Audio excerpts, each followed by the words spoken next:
بسم اللہ الرحمن الرحیم۔ السلام علیکم ورحمۃ اللہ وبرکاتہ۔ خالد بن ولید رضی اللہ عنہ نے اپنے سالاروں کو بلایا اور انہیں بتایا کہ ان قلعوں کو فتح کرنا لازمی ہے، ورنہ ہیرا پر ہمارا قبضہ نہیں رہ سکے گا۔ اسلام کی عسکری روح یہی ہے کہ جہاں سے خطرے کی بو آئے وہاں حملہ کر دو۔ دشمن کے چیلنج کو قبول کرنا اور تیاری کی حالت میں اس پر جا پڑنا اسلامی فن ہر وہ ضرب کی بنیاد ہے۔ اسی اصول کے تحت خالد بن ولید رضی اللہ عنہ نے اپنے سالاروں کو بتایا کہ کون کس قلعے پر حملہ کرے گا۔ غصر ابیت پر حملہ کرنے کے لیے زرار بن الزم کو حکم دیا گیا۔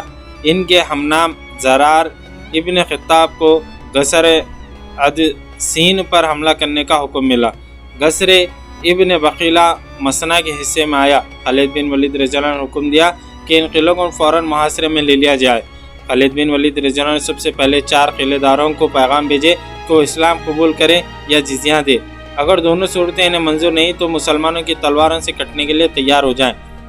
چاروں قلعوں سے پورا جواب آیا۔ تمام قلعے داروں نے بڑی دلیری سے جواب دیا کہ وہ نہ اپنے قلعوں سے دستبردار ہوں گے نہ اپنے مذہب سے۔ 4 قلعوں پر مسلمانوں نے بیک وقت حملہ کیا اور قلعے کو محاصرے میں لے لیا۔ فوراً ہی مجاہدین نے قلعوں میں داخل ہونے کی بڑی ہی دلیرانہ کوشش شروع کر دی، لیکن ہر قلعے کی فوج مجاہدین کی ہر کوشش کو ناکام کر رہی تھی۔ غصر ابیت کے دفاع نے سالار زرار کو بہت پریشان کیا۔ قلعے کی دیواروں سے عیسائیوں نے تیروں کا مینا برسا دیا۔ مسلمان دیوار کے قریب جانے سے بے بس ہو گئے۔ قلعے کی دیوار پر ایک منجیق تھی جس سے مٹی کے بڑے بڑے گولے مسلمانوں پر پھینکے جا رہے تھے۔ سالار زرار نے قلعے کے چاروں طرف گھوڑا دوڑا کر دیکھا، کسی بھی طرف سے قلعے کو سر کرنے کا امکان نظر نہیں آتا تھا۔ منجیق مٹی کے خشک گولے بڑی تیزی سے پھینک رہی تھی۔ سالار زرار نے ایسے تیر اندازوں کو الگ کیا جو جسمانی لحاظ سے توانا تھے۔ ان سب کو زرار نے حکم دیا کہ منجیق کے جس قدر قریب جا سکتے ہو چلے جائیں اور بے وقت منجیق چلانے والوں پر تیر کی باڑیں مارے۔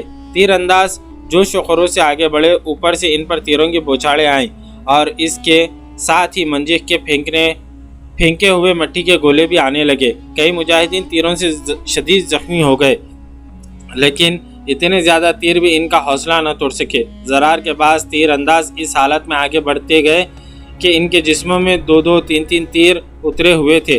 ان سب نے منجیق چلانے والوں پر تیر چلائے۔ منجیق بالکل سامنے تھی، اسی سے مٹی کے گولے پھینکنے والے تقریباً تمام کے تمام تیر کھا کر گرے اور منجیق کے گولے بند ہو گئے۔ مسلمان تیر اندازوں نے اس حکم کی تعمیل کر دی تھی جو انہیں ملا تھا۔ انہوں نے منجیق کو بیکار کر دیا تھا، پھر بھی وہ واپس نہ آئے۔ انہوں نے قلعے کے تیر اندازوں پر تیر برسانے شروع کر دیے۔ فضا میں اڑتے تیروں کے سوا کچھ اور نظر نہیں آتا تھا۔ ان مجاہدین کی سرفروشی کو دیکھتے ہوئے کئی اور تیر انداز آگے چلے گئے۔ یہ تیروں کی جنگ تھی جس میں دونوں طرف کے آدمی تیروں کا شکار ہو رہے تھے۔ سالار زرار نے جب اپنے ان تیر اندازوں کو بے خوفی دیکھی تو وہ قلعے کے ارد گرد گھوم گیا اور اس نے تیر اندازوں سے کہا کہ وہ اور قریب تیر چلائیں۔ باقی 3 قلعوں کی کیفیت بالکل اسی جیسی تھی۔ عیسائی بے جگری سے مقابلہ کر رہے تھے۔ مسلمان گھوڑ سوار گھوڑے دوڑاتے ہوئے دیوار کے قریب جاتے اور دوڑتے گھوڑوں سے تیر چلا کر آگے نکل جاتے۔ اس طرح مسلمان سواروں کو یہ فائدہ حاصل ہوتا تھا کہ وہ تیروں کا نشانہ بننے سے بچ جاتے۔ اس کے باوجود سوار تیروں سے زخمی ہوئے۔ بعض مجاہدین نے یہاں تک بے جگری کا مظاہرہ کیا کہ وہ دروازوں تک چلے گئے اور انہوں نے دروازے توڑنے کی کوشش کی، لیکن قلعوں کے دفاع میں لڑنے والوں نے اس سے زیادہ بے جگری کے مظاہرے کیے۔ دیواروں سے تیر برسانے والے جتنے تیر انداز مسلمانوں کے تیروں سے گرتے تھے، اتنے ہی تازہ دم تیر انداز ان کی جگہ لے لیتے تھے۔ خالد بن ولید رضی اللہ عنہ ہر قلعے کے ارد گرد گھوڑا دوڑاتے، صورتحال کا جائزہ لیتے اور مجاہدین کو یہی ایک بات کہتے کہ چاروں قلعے شام سے پہلے سر کرنے ہیں، ہم انتظار نہیں کر سکتے۔ خالد بن ولید رضی اللہ عنہ پیچھے رہ کر حکم نہیں دیتے تھے، بلکہ آگے دیواروں کے قریب وہاں تک جاتے رہے جہاں اوپر سے ان تیروں کی بوچھاڑیں آ رہی تھیں۔ وہ 2 قلعوں کے دروازوں تک بھی پہنچے اور تیر ان کے ارد گرد اڑ رہے تھے۔ خالد بن ولید رضی اللہ عنہ اس لیے انتظار نہیں کر سکتے تھے، انہیں خطرہ نظر آ رہا تھا کہ ازدابہ اچانک کسی طرف سے فوج کے ساتھ نمودار ہوگا اور عقب سے حملہ کر دے گا۔ وہ ملک آتش پرستوں کا تھا، زمین ان کی، فوج ان کی اور وہاں کے باشندے ان کے تھے۔ مسلمانوں کی تعداد بہت کم تھی اور وہاں ان کے لیے کوئی پناہ نہیں تھی۔ یہ خالد بن ولید رضی اللہ عنہ غیر معمولی جنگی فہم اور فراست اور ان کے سالاروں کی بے مثال جرت تھی کہ وہ خطروں میں گرتے چلے جا رہے تھے اور پیچھے ہٹنے کا نام نہیں لیتے تھے۔ فارس کی فوج کے لیے وہ دہشت بن گئے تھے۔ خالد بن ولید رضی اللہ عنہ اس خوش فہمی میں مبتلا ہونے والے سالار نہیں تھے کہ دشمن جو شکست کھاتا اور پسپا ہوتا چلا جا رہا ہے وہ جوابی وار نہیں کرے گا۔ وہ ان 4 قلعوں کو پابندیہ جال میں دانا سمجھ رہے تھے۔ انہوں نے دیکھ لیا کہ دور دور آدمی بھیج رکھے تھے جو بلند جگہوں یا درختوں پہ چڑھ کر ہر طرف دیکھ رہے تھے۔ ان کے لیے یہ حکم تھا کہ دور سے انہیں کوئی فوج نظر آئے تو خالد بن ولید رضی اللہ عنہ کو فوراً اطلاع دیں، وہ آئیں گے، وہ ضرور آئیں گے۔ خالد بن ولید رضی اللہ عنہ کا یہ پیغام ہر سالار اور ہر ایک سپاہی تک پہنچ گیا، اور یہ بھی اللہ کی شیرو، ہمت کرو، قلعے لے لو، دشمن آئے تو اس پر تمہارے تیر قلعوں کی دیواروں سے برسیں۔ مسلسل لڑائیوں کو کوچ اور پیش قدمی کے تھکے ہوئے مجاہدین اپنے جسموں کو جیسے بھول ہی گئے۔ وہ اب روحانی قوتوں سے لڑ رہے تھے، ایک دوسرے کو پکارتے، ایک دوسرے کا حوصلہ بڑھاتے اور دشمن کو للکارتے۔ ان کے تیر نیچے سے اوپر جا رہے تھے۔ قلعے کے اندر یہ عالم تھا کہ دیواروں سے زخمی تیر اندازوں کو اتار رہے تھے، زیادہ تر کو تیر چہروں، آنکھوں اور گردنوں میں لگی تھی۔ ان کی چیخ و پکار سے ان کے ساتھیوں کے حوصلے ٹوٹنے شروع ہو گئے۔ مسلمانوں کی للکار اور ان کے نعرے قلعے کے اندر بھی سنائی دے رہے تھے۔ ان سے قلعے بند لوگوں پر خوف طاری ہو رہا تھا۔ وہ سمجھ رہے تھے قلعے کو بہت بڑے لشکر نے محاصرے میں لے رکھا ہے۔ مورخوں کے حوالے سے محمد حسین ہیکل نے لکھا ہے کہ چاروں قلعوں پر پادری اور دیگر مذہبی پیشوا تھے۔ انہوں نے دیکھا کہ دیوار سے اتنے زیادہ زخمی اتارے جا رہے ہیں تو وہ قلعے داروں کے پاس گئے۔ تاریخ میں صرف ایک قلعے کے اندرونی کیفیت ذرا تفصیل سے ملتی ہے۔ یہ قلعہ گسر بن بخیلہ تھا، جس کا قلعے دار عبد المسیح بن عمرو بخیلہ تھا۔ عبد المسیح کے متعلق یہ بتانا ضروری ہے کہ وہ کوئی معمولی سا قلعے دار نہ تھا، اسے عراق کا شہزادہ بھی کہا جاتا تھا۔ عراق پر آتش پرست قابض ہو گئے، مگر عبد المسیح کے باپ دادا نے یہ قلعہ اپنے پاس رکھا تھا۔ شہنشاہ فارس کی طرف سے اسے کوئی اختیار حاصل نہ تھا، لیکن وہ خود مختار بنا ہوا تھا۔ اس نے باقی قلعے داروں کو بھی اپنے ماتحت رکھا ہوا تھا۔ وہ غیر معمولی طور پر دانشمند تھا، وہ جرت میں بھی بے مثال تھا۔ اس کی سب سے بڑی خوبی حاضر دماغی اور حاضر جوابی تھی۔ وہ ضعیف العمر ہو چکا تھا، لیکن جذبے اور حوصلے کے لحاظ سے وہ جوان تھا۔ اس نے نوشیروان عادل کا زمانہ بھی دیکھا تھا۔ اس سے اندازہ ہوتا ہے کہ اس کی عمر خاصی زیادہ تھی۔ خوش گفتاری اور ظرافت کی وجہ سے نوشیروان اسرا اردو شعر کا دادا عبد المسیح کو بہت پسند کرتا تھا۔ اس نے نوشیروان عادل سے کہا، میں اور میرے کچھ سردار تمہاری اطاعت قبول نہیں کریں گے، ہم اپنے قلعوں میں رہیں گے، اس سے شاید تمہیں بھی کچھ فائدہ ہو۔ میں تمہیں اور تمہاری پسند کے سرداروں کو 4 قلعے دے دیتا ہوں۔ نوشیروان عادل نے کہا، لیکن میرے مرنے کے بعد فارس میں تمہارے ساتھ کیا سلوک ہوگا میں بتا نہیں سکتا۔ تمہارے مرنے کے بعد فارس کی شہنشاہی کا زوال شروع ہو جائے گا۔ عبد المسیح نے کہا، اتنی اچھی باتیں کرنے والی زبان سے میں ایسی باتیں نہیں سن سکتا۔ ابن بخیلہ نوشیروان نے کہا، کیا تو مجھے بددعا دے رہا ہے یا فارس کے زوال کا باعث تو خود بنے گا؟ دونوں باتیں نہیں۔ عبد المسیح نے کہا، تو عادل ہے، تیرے بعد عدل بھی مر جائے گا اور پیچھے شہنشاہی رہ جائے گی۔ تیسری یا چوتھی نسل تیرا نام ڈبو دے گی، پھر فارس کی سرحدیں سکڑنے لگے گی اور یہاں کوئی اور قوم آ کر حکمران بنے گی۔ ماننے کو جی نہیں چاہتا۔ نوشیروان عادل نے کہا، فارس ایک طاقت کا نام ہے، غور سے سن عادل بادشاہ۔ عبد المسیح نے کہا، جس دماغ میں شہنشاہی گھر کر لیتی ہے اس دماغ سے عدل و انصاف نکل جاتا ہے، تخت پر بیٹھ کر رعایا کی محبت دل سے نکل جاتی ہے۔ تیرے بعد آنے والی فوج پر بھروسہ کر کے رعایا کا خیال نہیں کریں گے تو اپنے زوال کو تیز کریں گے۔ اس سے تنگ آئی ہوئی رعایا ان کا ساتھ دے گی جو باہر کے حملہ آور ہوں گے۔ میری عمر ابھی اتنی زیادہ نہیں کہ تجربے کی بنا پر بات کروں، لیکن میں محسوس کر رہا ہوں کہ آنے والا وقت فارس کے لیے اپنے ساتھ کیا لا رہا ہے۔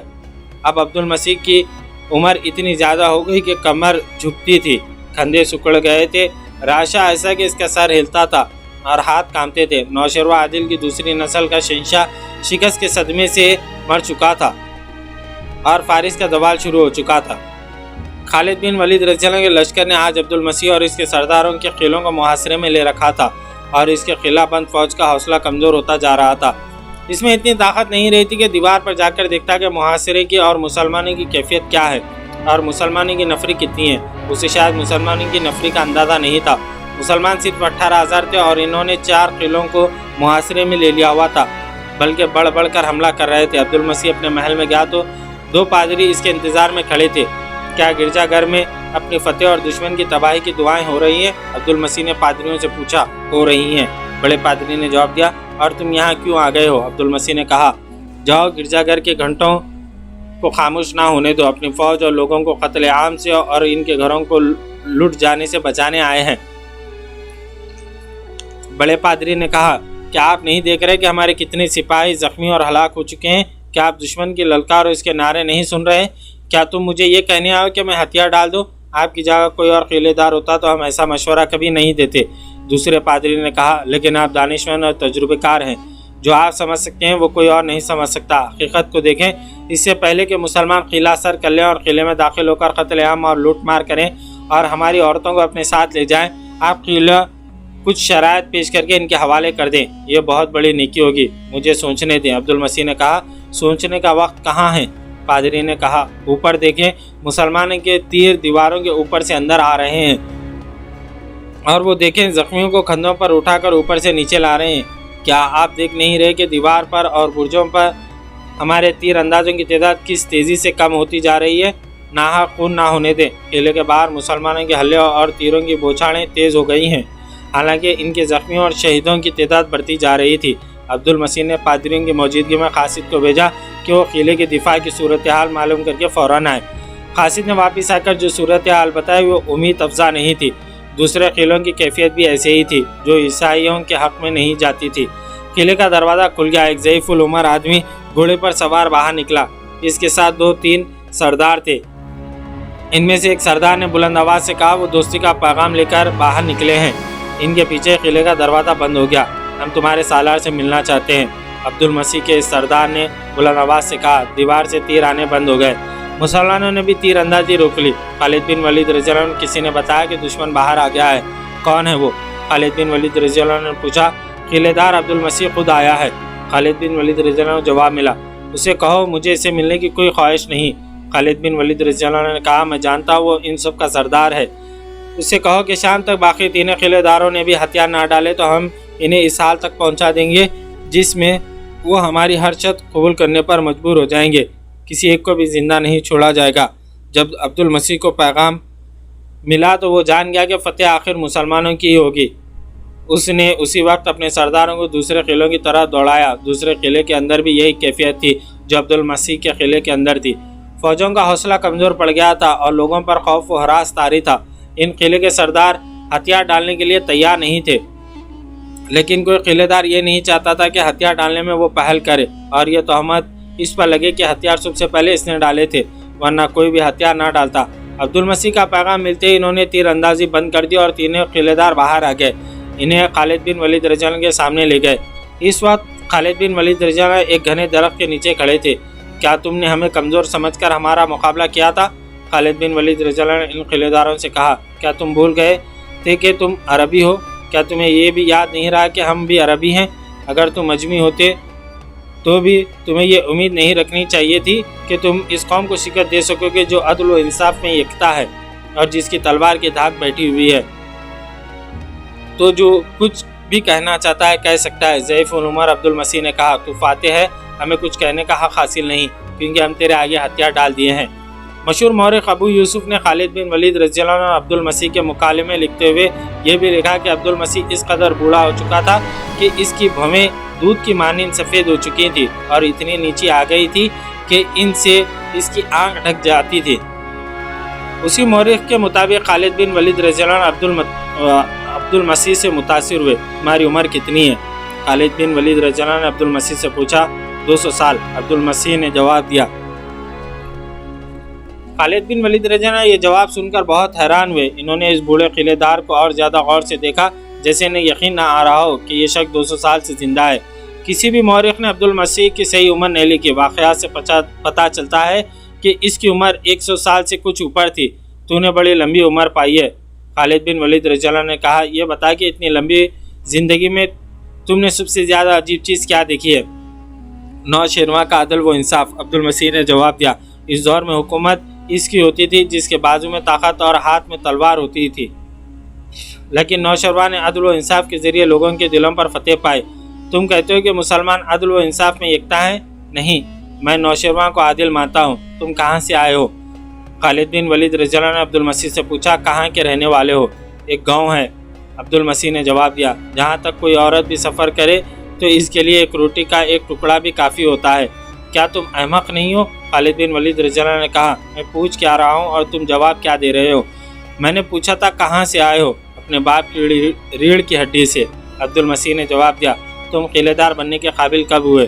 खालिद बिन वलीद रज़ी अल्लाह अन्हु झंझला कर कहा, मैंने पूछा है तुम कहाँ से आए हो? अपनी माँ के रहम से। अब्दुल मसीह ने जवाब दिया। खालिद बिन वलीद रज़ी अल्लाह अन्हु जब देखा कि इस बूढ़े के बोलने का और सोचने का जवाब देने का अंदाज मज़ाक का खेज़ है, तो इन्होंने तफरी तबाह के लिए इससे वैसे ही सवाल करने शुरू कर दिए। ये सवाल व जवाब तकरीबन तमाम मौरखों ने लिखे हैं। तुम कहाँ जाओगे? खालिद बिन वलीद रज़ी अल्लाह अन्हु ने पूछा, आगे को। अब्दुल मसीह ने जवाब दिया, तुम्हारे आगे क्या है? आखिरत। अब्दुल मसीह ने जवाब दिया, तुम जानते हो कहाँ खड़े हो? खालिद बिन वलीद रज़ी अल्लाह अन्हु ने पूछा, ज़मीन पर। अब्दुल मसीह ने जवाब दिया। खालिद बिन वलीद रज़ी अल्लाह अन्हु इसकी बेरुखी और लापरवाही देखकर उसे यह एहसास दिलाना चाहते थे कि वो फातह सालार आला के सामने खड़ा है। खालिद बिन वलीद रज़ी अल्लाह अन्हु मालूम नहीं क्या सोचकर इससे पूछा, तुम किस चीज़ के अंदर हो? अपने कपड़ों के अंदर। अब्दुल मसीह ने कहा। अब खालिद बिन वलीद रज़ी अल्लाह अन्हु को गुस्सा आने लगा। इन्होंने तंजिया लहजे में कहा, दुनिया कम अक्लों को तबाह करती है, लेकिन दाना लोग दुनिया को तबाह करते हैं। मुझे मालूम नहीं कि तुम कम अक्ल हो या दाना, मुझे सही जवाब तुम्हारे लोग ही दे सकते हैं। ऐ फातह सालार, अब्दुल मसीह ने कहा, चींटी बेहतर जानती है कि इसके बिल के अंदर क्या कुछ रखा है, ऊँट नहीं बता सकता। खालिद बिन वलीद रज़ी अल्लाह अन्हु चौंक कर अब्दुल मसीह की तरफ देखा। इनका गुस्सा ख़त्म हो गया। इन्होंने महसूस कर लिया कि यह शख्स अहमक या कम अक्ल नहीं। खालिद बिन वलीद रज़ी अल्लाह अन्हु ने उसे अपने बराबर में बिठा लिया। अब खालिद बिन वलीद रज़ी अल्लाह अन्हु के अंदाज में एहतराम था। ए बुजुर्ग, खालिद बिन वलीद रज़ी अल्लाह अन्हु ने कहा, कोई ऐसी बात बता जो तू हमेशा याद रखना चाहता है। मौरख लिखते हैं कि अब्दुल मसीह गहरी सोच में खो गया। इसके चेहरे पर उदासी आ गई। उसने किले की तरफ देखा। मैं इस वक्त को याद करता हूँ, अब्दुल मसीह ने कहा, जब इन किलों के अक़्ब में बहते हुए फुरात में चीन के बहरी जहाज़ बादबान फैला आया करते थे। फिर मुझे जो वक्त याद है वो नौशरवां का अहद हुकूमत है। रियाया खुशहाल और मुतमईन थी। कोई झोंपड़ी में रहता था या महल में। नौशरवां का इंसाफ सबके लिए एक था। मोहतरम बुजुर्ग, खालिद बिन वलीद रज़ी अल्लाह अन्हु ने कहा, खुदा की कसम तू मुसलमानों के अदल व इंसाफ को भी याद रखेगा। अगर तू अपने लोगों के साथ इस्लाम कबूल कर ले तो तेरे और तेरी लोगों की हिफाजत हमारी ज़िम्मे होगी। तुम सबको वही हुकूक मिलेंगे जो दूसरे मुसलमानों को मिलते हैं। अगर इस्लाम कबूल करने के लिए तू अपने आप को आमदा नहीं कर सकता तो तुझे और इन किलेदारों को वो जिज़िया अदा करना होगा जो मैं मुकर्रर करूँगा। अगर तुझे ये भी कबूल नहीं तो फिर तुमने देख ही लिया कि मुसलमान किलों को किस तरह असर करते हैं और इनकी तलवारों की काट कैसी है। हमसे कुछ और मांग, हम देंगे। अब्दुल मसीह ने कहा, अपना मज़हब नहीं छोड़ेंगे। बता जिज़िया कितना होगा? तुझ जैसे दाना से मुझे इस जवाब की तौक़्क़ो नहीं थी। खालिद बिन वलीद रज़ी अल्लाह अन्हु ने कहा, कुफ्र ने तुझे शिकस्त तक पहुँचाया है। इस अरबी को मैं कम अक़ल समझता हूँ जो अरबी रास्ते से हटकर अजमी रास्ता इख्तियार कर ले। खालिद बिन वलीद रज़ी अल्लाह अन्हु के इन अल्फाज ने न अब्दुल मसीह को मुतासिर किया न दूसरे किसी किलेदार को। वो अपने इनकार पर कायम रहे। जब खालिद बिन वलीद रज़ी अल्लाह अन्हु ने जिज़िया की रकम बताई तो उन्होंने फ़ौरन कबूल कर लिया। ये रकम 1,90,000 दिरहम थी। जो अहदनामा तहरीर किया इसके अल्फाज ये थे, बिस्मिल्लाहिर्रहमानिर्रहीम। यह अहदनामा खालिद बिन वलीद ने हैरा के सरदारों अदी बिन अदी, उमरू बिन अदी, उमरू बिन अब्दुल मसीह, अयाज बिन खबसिया अत्तानी और हैरी बिन अकाल से किया है। इस अहदनामे को हैरा के लोगों ने कबूल किया है और अपने सरदारों को इसकी तकमील का जिम्मेदार ठहराया है। इस अहदनामे के मुताबिक अहले हिरा खिलाफत मदीना को 1,90,000 दिरहम सालाना अदा करेंगे। ये जिज़िया हैरा के पादरियों और राहिबों से भी वसूल किया जाएगा। सिर्फ अपाहिजों, नादिर अफराद और तारिक दुनिया राहिबों को ये जिज़िया माफ़ होगा। अगर ये जिज़िया बाकायदगी से अदा किया जाता रहा तो अहले हैरा के तहफ़्फ़ुज़ के ज़िम्मेदार मुसलमान होंगे। अगर मुसलमानों ने इस जिम्मेदारी में कोताही की तो जिज़िया नहीं लिया जाएगा, और अगर अहले हैरा ने इस अहदनामे की खिलाफ वर्जी की तो मुसलमान अपनी ज़िम्मेदारी से बरी समझे जाएंगे। ये माहिदा रबी अव्वल 12 हिजरी में तहरीर हुआ। हैरा पर मुसलमानों के कब्ज़े की तकमील हो गई। माहिदे के बाद तमाम किलेदार और उमरा ने खालिद बिन वलीद रज़ी अल्लाह अन्हु की अताअत कबूल कर ली। ये दरअसल खलीफतुल मुस्लिमीन हज़रत अबू बकर सिद्दीक़ रज़ी अल्लाह अन्हु की अताअत थी। खालिद बिन वलीद रज़ी अल्लाह अन्हु नुमाइंदगी कर रहे थे। इसके बाद खालिद बिन वलीद रज़ी अल्लाह अन्हु अपनी तमाम तर फ़ौज के साथ 8 रकात नफिल शुक्राने के पढ़े। फारिग होने के बाद खालिद बिन वलीद रज़ी अल्लाह अन्हु अपने फ़ौज से मुख्तसर सा खिताब किया, मुअत्ता की लड़ाई में मेरे हाथ में 9 तलवारें टूटी थी, लेकिन आतिश परस्तों ने जिस जवान मर्दी से मुकाबला किया है इसे मैं हमेशा याद रखूँगा। इन्होंने उल्लेस में हमसे जो लड़ाई लड़ी है ऐसी लड़ाई मैंने पहले कभी नहीं देखी। इस्लाम के पासबानों, फतेह व शिकस्त अल्लाह की अता है। ये भी दिल में रखो कि हमारा जिहाद अभी ख़त्म नहीं हुआ, जब तक कुफ्र का फितना बाकी है जिहाद ख़त्म नहीं होगा। खालिद बिन वलीद रज़ियल्लाहु अन्हु ने शहीदों के लिए दुआ मग़फ़िरत की, फिर ज़ख्मियों की इयादत को गए। शहीदों की नमाज जनाजा बड़ा ही रख़त आमेज़ मंज़र था। वतन से इतनी दूर जाकर शहीद होने वालों के लिए हर आँख में आंसू थे। शहीदों को ख़ब्रों में उतारा गया तो ये ख़बरें तारीख़ के संग हाय मील बन गई। खालिद बिन वलीद रज़ियल्लाहु जब हैरा का नज़्म व नक़्श संभालने के लिए इस महल नुमा मकान में गए जो अज़दाबा का रिहायशी मकान था, तो बेशुमार रवासाए और उम्रा तोहफ़ा लिए खड़े थे जिन्होंने खालिद बिन वलीद रज़ियल्लाहु अन्हु को पेश किए। इनमें बेशकीमत अशिया थी, हीरे और जवाहरात भी थे। मदीने के मुजाहिदीन हैरान हो रहे थे कि कोई कौम इतनी दौलतमंद भी हो सकती है। खालिद बिन वलीद रज़ियल्लाहु अन्हु ने यह तोहफ़ा कबूल तो कर लिया, लेकिन बुरियान नशीनों की कौम इसके सालार आला ने अपने लिए एक भी तोहफ़ा ना रखा।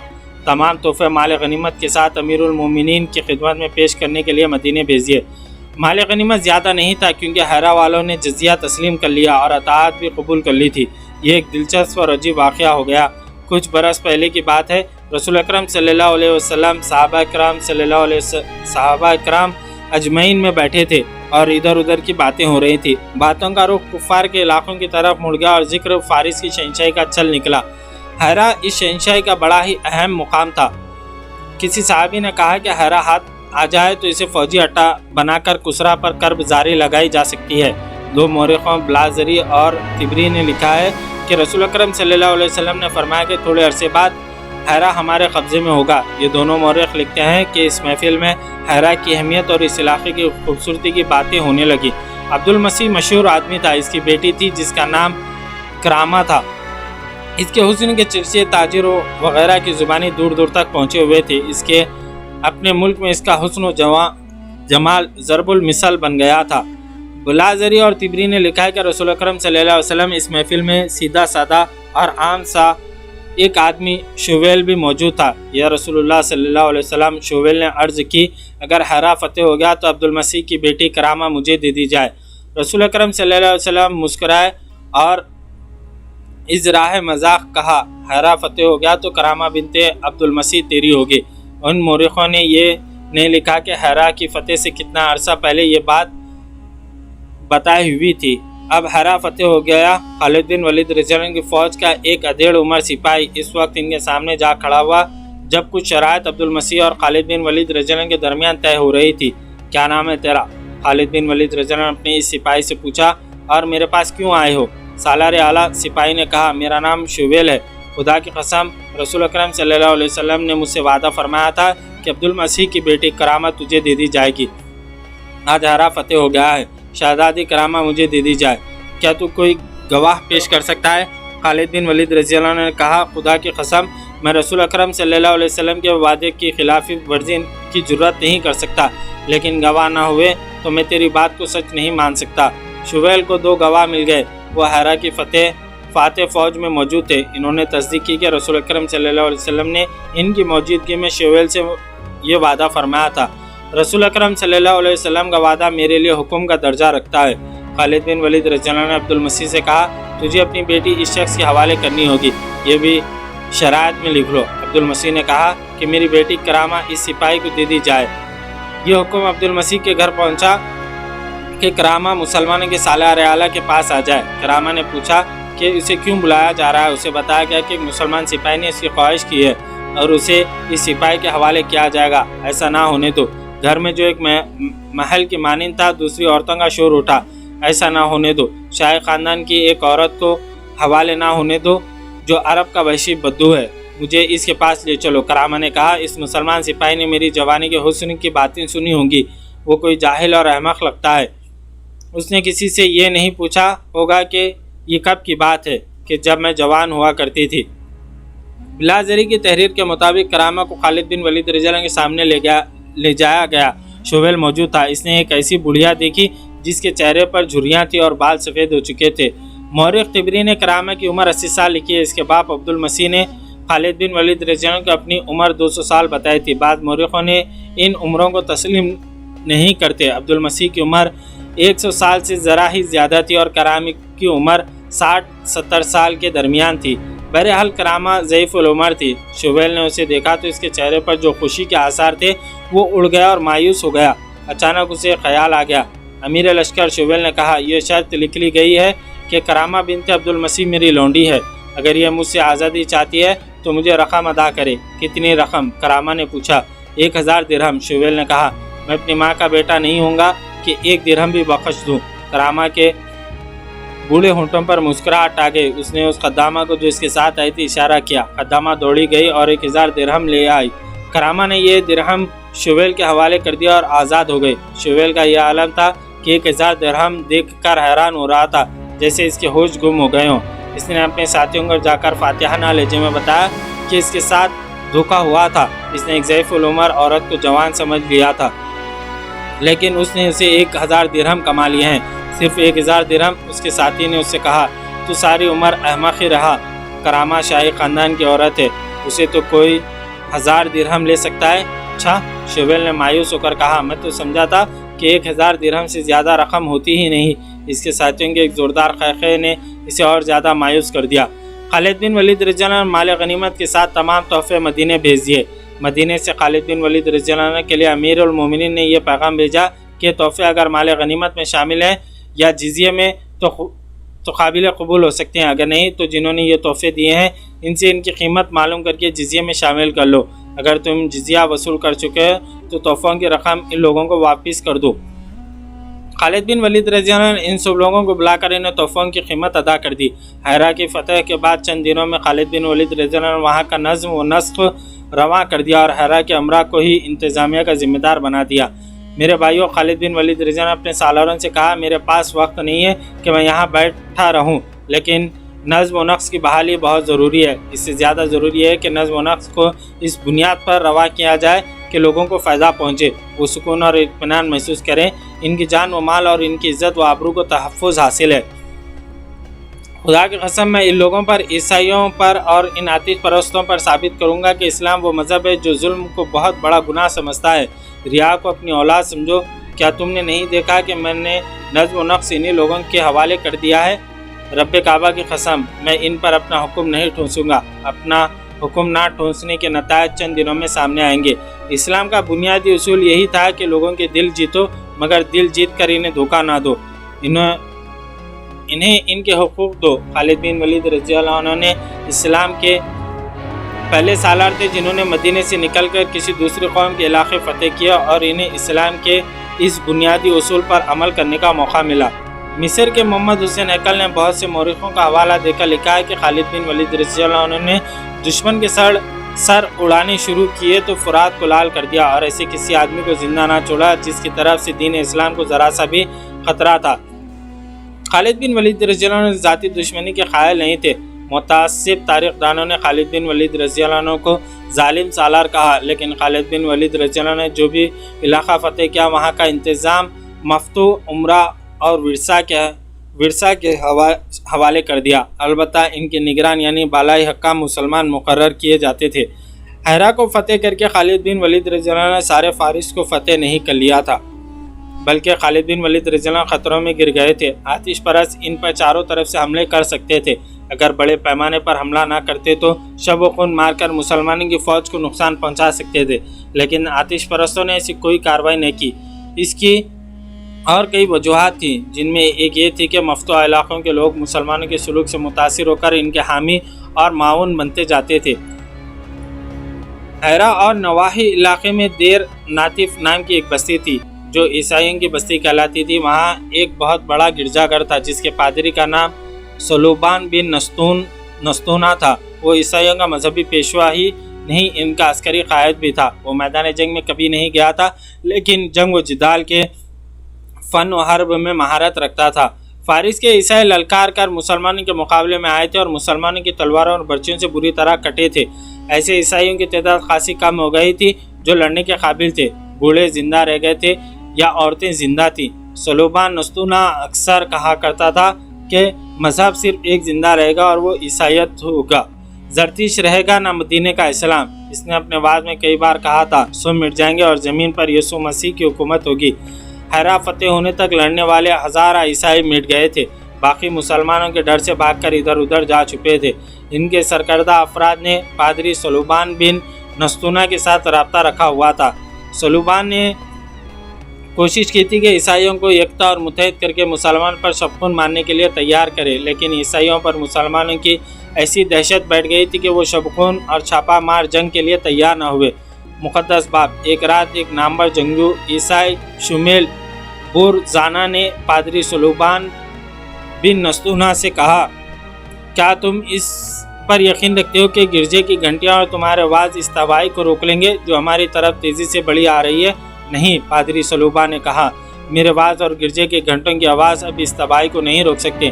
फिर तुम हमें इजाज़त क्यों नहीं देते कि हम मुसलमानों की फ़ौज पर हर रात शबखून मारे? शुमेल बुरजाना ने कहा, मदीने के मुसलमान जिन नहीं, भूत नहीं, इंसान है, हमारी तरह के इंसान है। शुमेल। पादरी सलूबा ने कहा, बेशक वो इंसान है, लेकिन तुम्हारी तरह नहीं। मैंने इनमें कुछ और ही बात देखी है। वो फतेह का अज़म लेकर आए हैं। अगर इन्होंने अपने जिस्मों के मुतालिक यही रवैया रखा तो आखिरी फतेह भी इनकी होगी। मुक़द्दस बाप। शुमेल ने कहा, मैं जिस्मों वाली बात नहीं समझा, समझने की कोशिश करो। पादरी सलूबा ने कहा, ये लोग जिन्हें कसरा उर्दू शेर अरब के बद्दू कहता रहा जिस्मानी आसाइश और लज्जतों को कबूल नहीं करते। मुक़द्दस बाप की ज़बान से दुश्मन की तारीफ़ अच्छी नहीं लगती। शुमेल ने कहा, अगर तुम अपने आप में दुश्मन के अच्छे औसाफ पैदा कर लो तो तुम शिकस्त से बच सकते हो। पादरी सलूबा ने कहा, क्या तुम्हारे दोस्तों ने मुसलमानों को जाल में फांसने के लिए 15 हसीन लड़कियां नहीं भेजी थी? क्या तुम ये समझते हो कि तुम लोग जो कुछ करते हो इसका मुझे इल्म नहीं होता? तुम्हारी तलवारों की धार कुंद हो चुकी है, इसलिए तुम लोगों ने औरतों को इस्तेमाल किया। तुम इनकार करोगे? नहीं मुक़द्दस बाप। शुमेल ने शर्मसार सा होकर कहा, हमारे एक बुजुर्ग ने कहा था कि एक तलवार का एक बार में एक आदमी काट सकती है, लेकिन एक हसीन औरत का एक बार 100 आदमियों को घायल कर देता है। मुसलमान सवार घोड़ों को झील से पानी पिलाने लाया करते थे। वो 4-4, 6-6 की टोलियों में आते थे। झील के इर्द गिर्द ऊंची चट्टानें और घना जंगल है। हमारी लड़कियों ने मुसलमान सवारों को अपनी तरफ खींचने की बहुत कोशिश की, लेकिन इन पर कुछ असर न हुआ। हमारी बाल लड़कियां नीम बरहाना होकर इन्हें चट्टानों के पीछे चलने के इशारे करती रहीं, लेकिन हुआ ये कि बास सवार मुंह फेर लेते थे और बास हंस पड़ते थे।